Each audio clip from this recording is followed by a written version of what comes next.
It had been nearly 3 days since I had lost contact with my husband. Despite his prior notification that he would be unresponsive for a while, my growing concern prompted me to consider calling the police. Just as I contemplated this step, a phone call interrupted my thoughts. It was one of his subordinates, saying, "Senior, your husband has been killed in an accident." Shocked and unable to process the news, I rushed to the hospital, only to find my husband transformed. My name is Lisa, a 28-year-old woman married for 2 years. We live together, both working for an ID company. Although we aspire to have children, it hasn't happened yet. My husband, Hero, 2 years my senior, is dedicated to his work. I vividly remember the day he joyfully announced his potential promotion. His happiness was contagious, and despite his tireless efforts, I couldn't help but feel proud. However, as the days passed, I noticed a change in Hero's behavior. He started working even longer hours, often returning home well past midnight, and working on weekends became a regular occurrence. The once frequent outings on our days off gradually ceased. I couldn't understand why he seemed unaffected by the relentless workload. Moreover, his attitude toward me grew colder. Despite my concerns, he showed no signs of fatigue. I couldn't shake the feeling that something was amiss, questioning the strangeness of it all.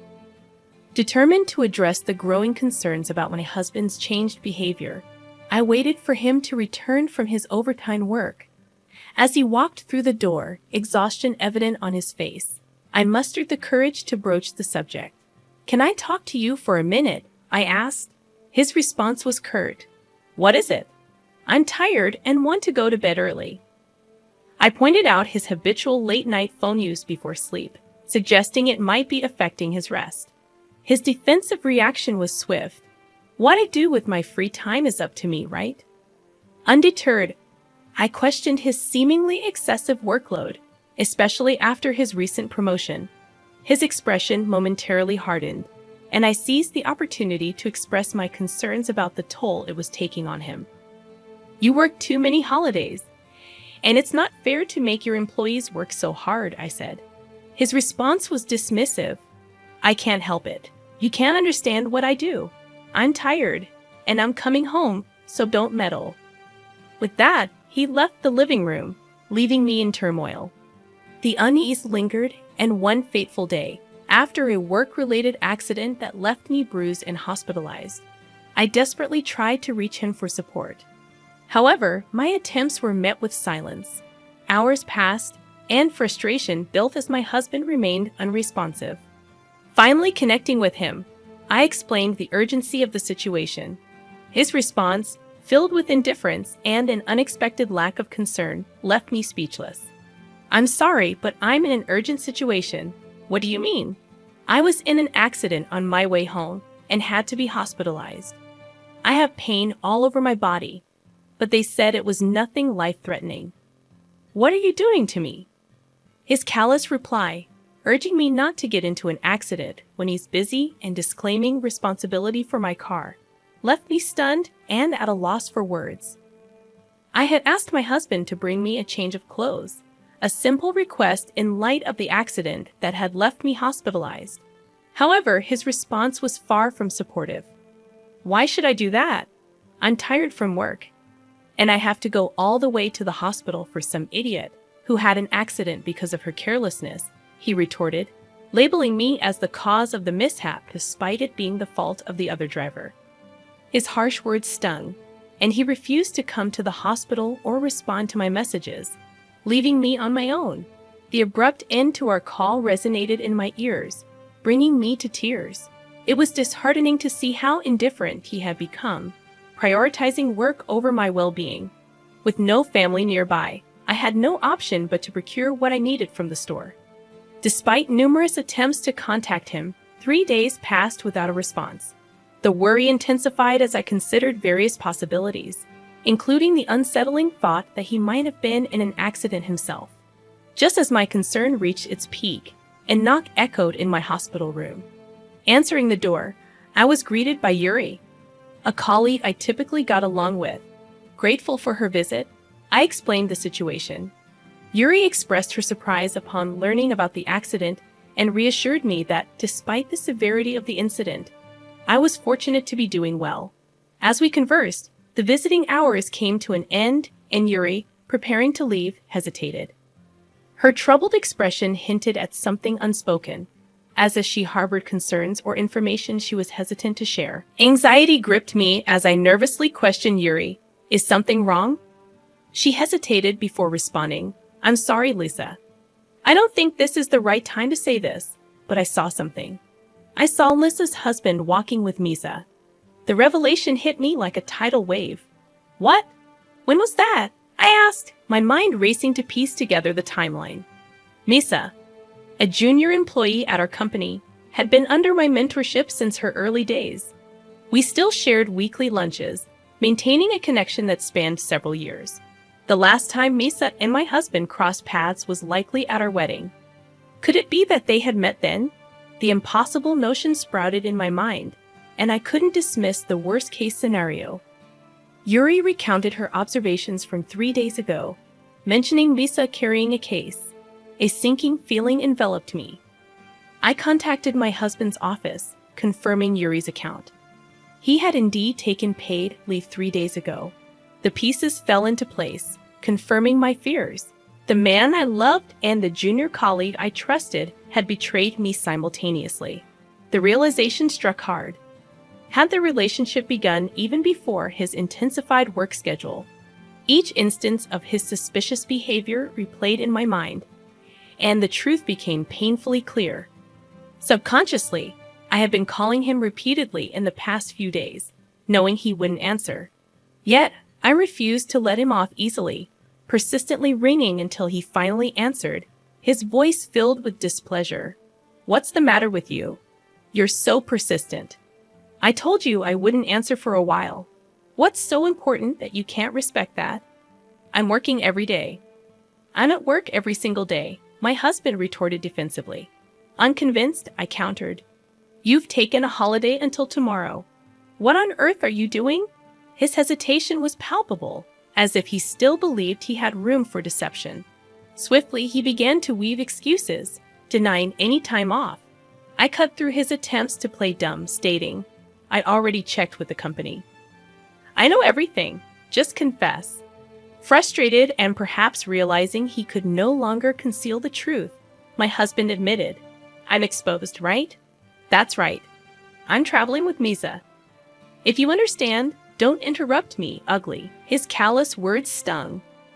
When I pressed further, he callously added, I'll divorce you when I get back. Don't bother me.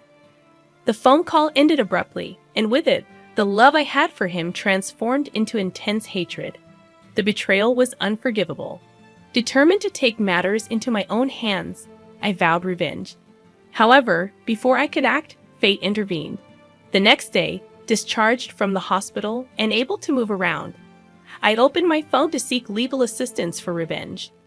As I scrolled through options, my husband's name flashed on the screen with a call from his faithful partner, Misa. Startled, I hesitated, realizing there was no escaping the confrontation that lay ahead.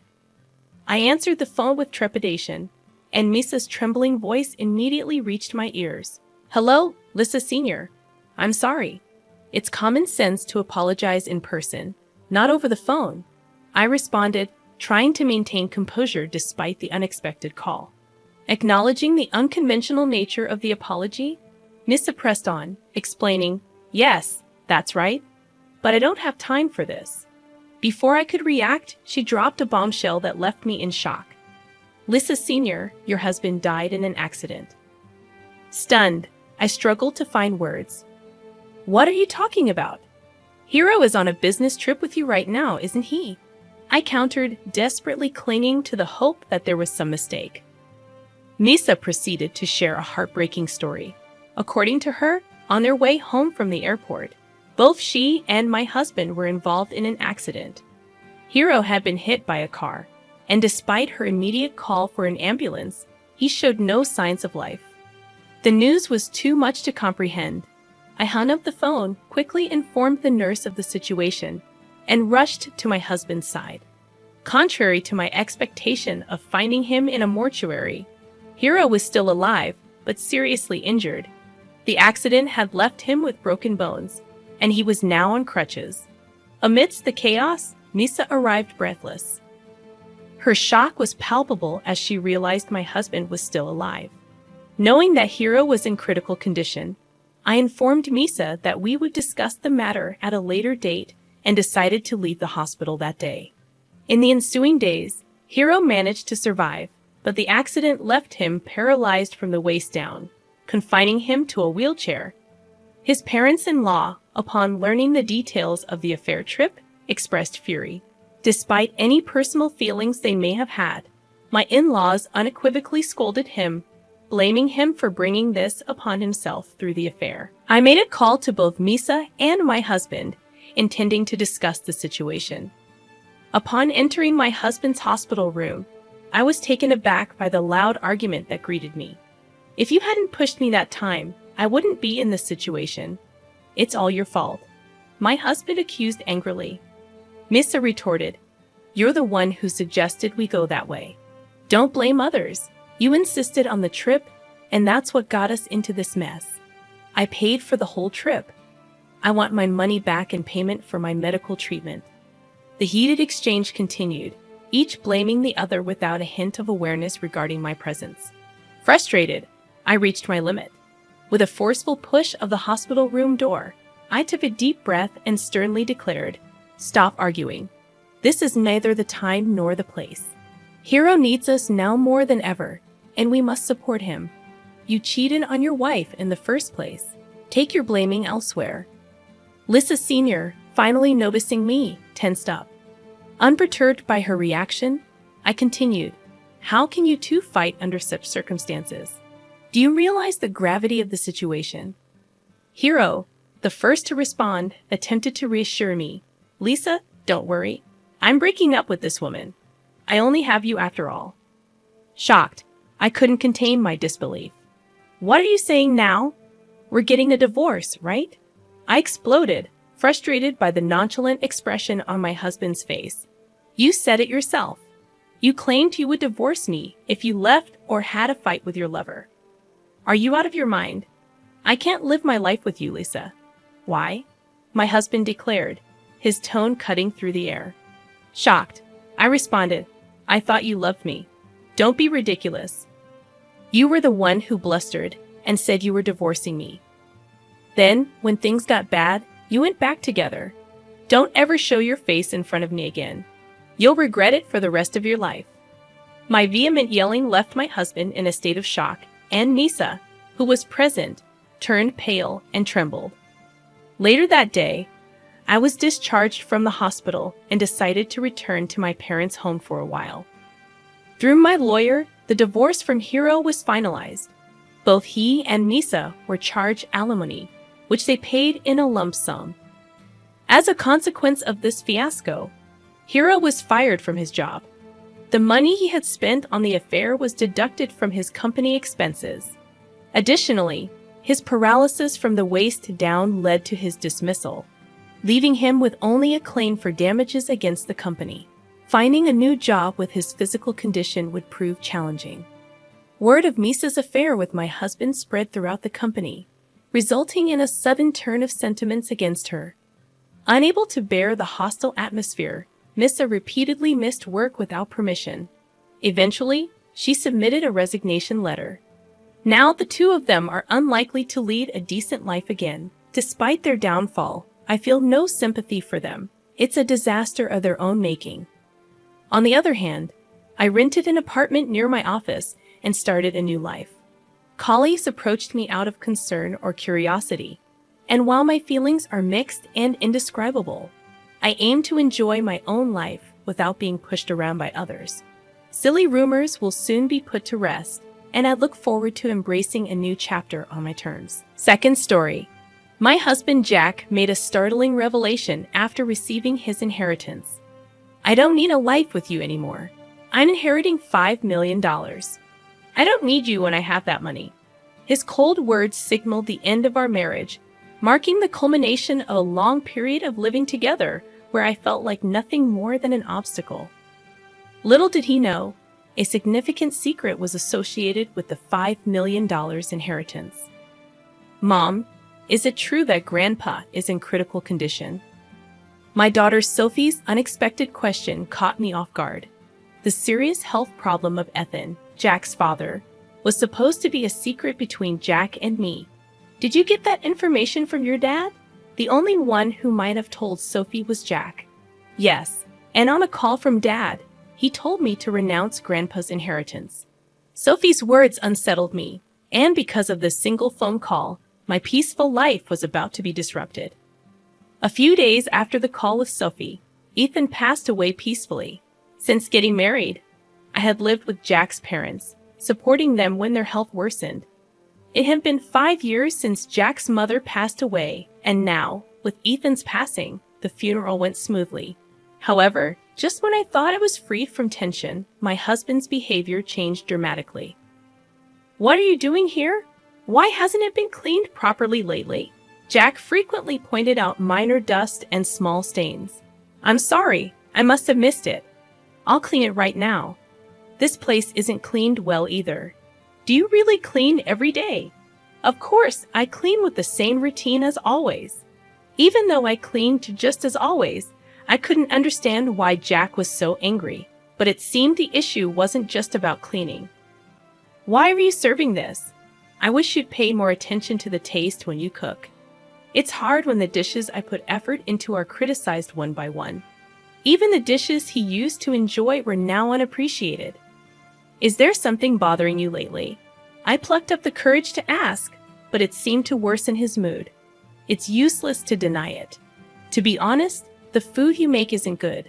I've been tolerating it because my parents never complained, but I've always felt its tastelessness deep down. Jack's words pierced my heart coldly and sharply. It was the first time he had ever criticized me so severely. I knew when Jack was this upset, anything I said would only fan the flames. My mom always cleaned and did laundry perfectly, and at meal times, she cooked with care without cutting corners. "You're nothing like her. I've been patient, but I can't stand it any longer." This was the first time he compared me to his mother and criticized me. All I could do was reflect deeply on myself. I'm truly sorry. I couldn't have imagined that he valued my cooking so little. Jack always used to smile and say it's delicious when we first got married, and his mother gave me cooking advice. To think he has always found my cooking tasteless, tears started to flow uncontrollably. "Do you think anything will change if you cry? Your tears mean nothing now. Don't show them to me. Lately, everything just feels so tedious." After saying those words, Jack suddenly stood up and left the house, slamming the door behind him. As he walked away, I called out, "Jack, where are you going? Come back." But it seemed he didn't hear me. My mind was in turmoil, unable to keep up with this sudden change, unable to understand what had just happened. Until a few months ago, we were a couple who shared everything, holding hands, sharing the small joys of daily life, and tackling minor grievances together. I couldn't fathom why we had grown so distant, and then it hit me. I remembered the content of Sophie's call. It was about Ethan's inheritance. There was a hint of hesitation in Sophie's voice that night. Jack had come home much later than usual, and I missed the opportunity to ask him about it. Was there something going on? Perhaps Jack had discovered some information about the inheritance and wanted to keep it to himself. I tried to approach Sophie, wondering why they were discussing inheritance while Grandpa was still in good health. She expressed doubts about Jack's actions and mentioned conveying the same to him. If the way the inheritance is divided doesn't change, it will all fall into my hands. Considering Sophie, I believed this was the best way, recalling Jack's recent cold behavior towards her. Doubts crossed my mind. If he intended to take all the inheritance and abandon me? This thought tightened my chest, and tears welled up in my eyes. In my pain, I became acutely aware of the sounds around me. Just as the room became eerily silent, the sudden ring of the phone echoed throughout. I didn't feel up to answering, but it could be important. Checking the caller ID, I saw Jack's name, the same Jack who had left the house earlier. Picking up felt tiresome, but I also didn't want to face any backlash for ignoring it, so I hesitantly answered, "What are you doing? Don't keep me waiting. I'm running out of time." His sudden, authoritative tone took me by surprise. He was indeed stubborn at times, but he wasn't someone who would yell without a reason. In the past, shocked by his changed demeanor, I let out a slight sigh, hoping he wouldn't notice. "What's wrong? Is there a problem?" "I have something to talk about. I'll be home soon. Stay home and wait for me." Lately, his voice sounded unmistakably colder than before. I replied with a brief "okay" and promptly hung up. Looking at the clock, more than 3 hours had already passed since Jack went out. I had been crying, overwhelmed with confusion and pain, and I hadn't realized how much time had passed. After a while, I heard the door open and Jack's footsteps. A sweet scent of body wash, one we didn't use at home, wafted from him. That unfamiliar smell intensified the pain in my chest. "I'll be straight. I want to end our relationship. As a token of gratitude, I'll give you $220,000. His words were something I had feared deep down. Still facing this reality, the shock was so immense that I felt tears drying up. "I'm genuinely tired of you not managing things at home. I want to live peacefully in my old age." Linda had dreamt of a peaceful old age. However, the one who began to shatter that dream was none other than Jack. In front of her, he continued, "Why are you here?" Her words trailed off as she searched for what to say. Jack looked at her with a smug smile. At that moment, a bright ringtone from Jack's cell phone filled the room. The unfamiliar tone clearly different from his usual one. "I'm sorry, but I haven't finished my errands yet." Linda sensed a slight softness in Jack's voice, different from how he usually sounded towards her. It felt somewhat kinder and more intimate. Furthermore, the sweet scent of body wash in the room, the unique ringtone from earlier, and the changed tone of his voice. All these events hinted at something he might be hiding. Linda whispered quietly so that Jack wouldn't hear. I knew it. He had been too overt about his external affair. Considering the inheritance he might be getting soon, the alimony might be insignificant for him, even if his infidelity becomes evident. After ending his call, Jack looked down at Linda with emotionless, cold eyes. "My intentions haven't changed. I want you to sign this document. I'll contact you later. Make sure to have it signed by then. I don't plan to come back to this house. Remember, this house is now yours." Without uttering another word or even looking at my face, Jack headed towards the door. What did our long marital life of 40 years mean? A few days later, I found myself in a lawyer's office, gathering information about Jack's actions and Ethan's inheritance. As I explained everything to our daughter, Sophie, her complexion changed. It was painful to reveal our mistakes to our daughter, but out of love for me, Sophie let her emotions out and shed tears. She then showed strong determination to confront Jack and introduced me to a lawyer to support us. "Hello, I am Robinson. I will be handling your case. I will support you to the best of my ability," said the woman named Robinson, sitting across from me. She seemed to be in her late 40s, exuding a calm aura. Her neatly groomed hair and professional attire gave off a reassuring vibe. Her clear way of speaking provided me with a sense of reassurance. "I'm truly sorry for approaching you suddenly. My name is Lily Johnson. I'm a bit nervous since it's our first meeting under such circumstances," I admitted. "That's all right. I had already received some information from Sophie, so I was able to talk in detail with peace of mind," reassured Robinson. Based on what I had researched over the days and the information Robinson separately gathered for me, we verified the facts. My husband doesn't have any siblings, so if our daughter Sophie renounces the inheritance, the huge fortune, which amounts to about $5 million, will all go to my husband. Also, his affair with a woman named Jennifer began at a bar they happened to visit, and it seemed their relationship continued for about 6 months. She seems quite different from me, and I was curious about what happened between her and my husband. Through joint investigation with Mrs. Robinson, we were able to uncover an important fact that my husband might not yet know about. Mrs. Robinson then asked me, How do you intend to proceed from here? In a gentle tone with soft eyes. Thank you from the bottom of my heart. I deeply appreciate it, I replied, smiling towards Mrs. Robinson. After a brief exchange, I handed over the fee for the procedures, and I quietly left the office. 5 days later, I received a call from Jack on my cell phone. He proposed a meeting at a quiet cafe, and I arrived a bit earlier than our scheduled time. The cafe was surprisingly empty, and the owner warmly welcomed me, suggesting I pick any seat. I chose a seat by the window to enjoy the calm outside view. After a while, the entrance bell rang, and in my line of sight stood Jack and his new girlfriend Jennifer. When Jack saw me, he smirked with a sense of pride. "Are you prepared for the divorce?" was his surprising first statement. It seemed he was convinced he was in full control. "Is this your new associate?" I hadn't expected him to bring her to such an important discussion, and I was astonished at his decision.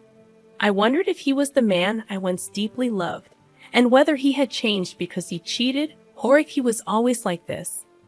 "Are you Jack's wife, right?" "My name is Jennifer. I recently started dating him," she said, smiling. I couldn't quite grasp the meaning of her sudden smile. "I've heard a lot about you from Jack. Seeing you in person, you do look a bit aged. I wonder how Jack endured all these years." Indeed, Jennifer seems to take great care of her appearance. She looks much younger than her actual age. In her 60s, compared to her, I might look my age, but I couldn't accept the way she phrased it. "It's those tendencies of yours I warned you about." But indeed, I did think that. "But Jack, if it were me, I would cherish you more," I said. Jack replied, "I don't want you to overthink it anymore. I just want you to file the divorce papers." I was taken aback by Jack's expected attitude. "Hold on. There's something I want to discuss," I said, and a hint of confusion was evident on Jack's face. "What are you getting at? Is it all about your father's inheritance? Is that why, after all our years of marriage, you're deciding this?" I wanted to know the truth behind all these events. "I can't see how my father's inheritance and you are related. That's solely my father's. I've heard detailed stories about your father's vast inheritance from Sophie. I know how much it's worth, so what? That inheritance isn't for you to take." But I'll answer. Actually, more than the inheritance itself, the end of taking care of my parents is one of the reasons I want to part with you. Just a caregiver role. How had Jack seen me only as a caregiver and not the loving wife I used to be? I don't even have the energy to cry. Can we speed this up, Jack? And I want to start our new life. Besides, have you still not let go of Jack? Don't make me repeat myself. I'm not thinking of a new start with you. Now I want you to file the divorce papers. Waves of emotion struck my heart with intense anger and deep sadness. My hand quivered slightly. Taking a deep breath, I pulled out the divorce papers, but my name wasn't written yet. The situation isn't settled yet. To hand it over, you remember promising me the house and money, right? I clearly remember when we talked about it. Yeah, I did say that. I'm a man of my word, so I plan to give you the house and money, Jack replied. You say you're kind, but a truly kind person wouldn't just use their wife as a mere caregiver and then abandon her. So I'm demanding rightful compensation of $30,000 and the rights to the house. What compensation? When we talked about money, it was supposed to be $20,000. You always nitpick at the very end. Your attitude of trying to pay me the absolute minimum is so obvious. But the difference of $10,000 means a lot to me. So, I believe $30,000 as compensation is fair. Your girlfriend, it's Jennifer, right? I thought of claiming from her too, but in lieu of that, I want to settle for $30,000, and I intend to sign the divorce papers right here in front of you. Jennifer reacted unexpectedly, first commenting about $30,000 being fine. Jack, pay it if you're satisfied with it. With Jennifer's statement, Jack finally accepted the alimony of $30,000. Now we needed Jack's signature on the land title change document Mrs. Robinson prepared and the notarized alimony agreement. Jack looked surprised by my preparations, but I calmly said, "I have a life to continue," and I eased his suspicions. We took out our respective seals, lined up at the designated spot, and Jack smiled as if he anticipated something. "So, Linda, will you sign the divorce papers right now?" "Understood," I said. "Here's the divorce paper." As I carefully wrote my name and firmly stamped it, Jack couldn't hold back his laughter and laughed out loud. "With this, you and I no longer have any relationship. Also, I have something to tell you. Actually, I'm set to inherit $5 million, so I didn't need someone like you anymore. Thanks for the divorce. What a foolish ex-wife you had, letting go so easily for just $30,000. Behind me, as I left, the loud laughter of Jack and Jennifer echoed. I hurriedly left and headed to City Hall. My only goal now is to complete this procedure as quickly as possible and sever ties with the two of them completely. They might be laughing happily now, but I wondered how long their happiness would last. A month later, I quickly sold the house I received from Jack, prepared for a new life, and decided to live near my daughter Sophie, who planned to start her life near her husband's parents' home. Since Jack's mother lived nearby, I thought there would inevitably be moments I'd feel cautious. Contrary to my concerns, Sophie's husband warmly welcomed me and was always considerate, which I found very reassuring. My daughter Sophie seemed angry at Jack's actions at first, but when I told her a certain fact, her expression changed completely, and she smiled brightly. I had a hunch that Jack would soon realize my plan. As proof, I deliberately didn't change my mobile number. The day that intuition became a reality came sooner than I thought. From the afternoon, my mobile rang repeatedly, and sure enough, it was Jack. He called many times, but at first I purposely didn't answer. After receiving repeated calls, I finally picked up. "Hello, why are you doing this?" I couldn't hide my surprise. "What's the matter?" "You called out of the blue, raising your voice. What's the problem?" "Where are you right now?" I thought he might have visited the house we used to live in, but in reality, that house had already been sold, and the new tenant might have moved in, or it could have become an empty lot. Considering this fact, the image of Jack's panicked demeanor surfaced in my mind, and I felt a little sorry for him. "Since we've decided to divorce, there's no need for you to be involved anymore. Where did Sophie go?" "I can't find her." "It seems you went to Sophie's previous house." Of course, she wasn't there, and I managed all the information and procedures related to Sophie's husband's family home.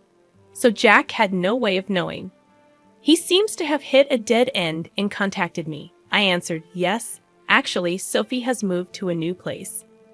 "Why didn't you tell me something so important? Moreover, did you know about that too?" It seems my husband finally realized the truth. By that, are you referring to the significant hidden debt that Ethan had? Actually, when I investigated Ethan's inheritance in detail, I was shocked by the amount of the inheritance. But at the same time, I found out about a considerable hidden debt. Probably, while he was alive, he estimated he could repay the debt with about $5 million and hid that fact from us. However, he passed away midway through repayment, and the hidden debt was left neglected. And when you officially receive an inheritance, you are also obliged to inherit such hidden debts. Jack was blinded by the allure of easy money and neglected thorough verification and investigation. That was his big mistake. So, I have a question. Did you really know about my dad's debt? Information is easy to come by. It becomes clear to anyone with a little search. That's why I noticed it. I imagined Jack turning red with anger on the other end of the phone. Anyway, what about the promised money? What about the money you intended to return? I had my suspicions, but his real goal was money after all. Besides, about that property. If I had known about my dad's debt from the beginning, I wouldn't have gotten involved at all. I understand how you feel. I thought it deep down, but I chose not to say it. But think about it. Putting aside the money issue for a moment, you got to marry a very attractive woman, right? Isn't that pretty lucky? Of course, I don't know if Jennifer chose Jack because of his assets or if it was truly love. As soon as Jennifer found out about my debt, she left me. I thought she would. It's exactly as I expected. Linda, think about it. How about starting over with me? I feel deceived by Jennifer. I just realized now you're the person I really need. The tone of Jack's voice suddenly dropped and became emotional. I wondered if he has forgotten everything he did to me. I'm cornered. Every day, I'm being rushed by collectors, and the debt I can't repay is piling up. I'm at my limit. I really feel my life is in danger. Help me, please. Even after hearing his desperate plea, I calmly thought, if I were in this situation, would Jack help me?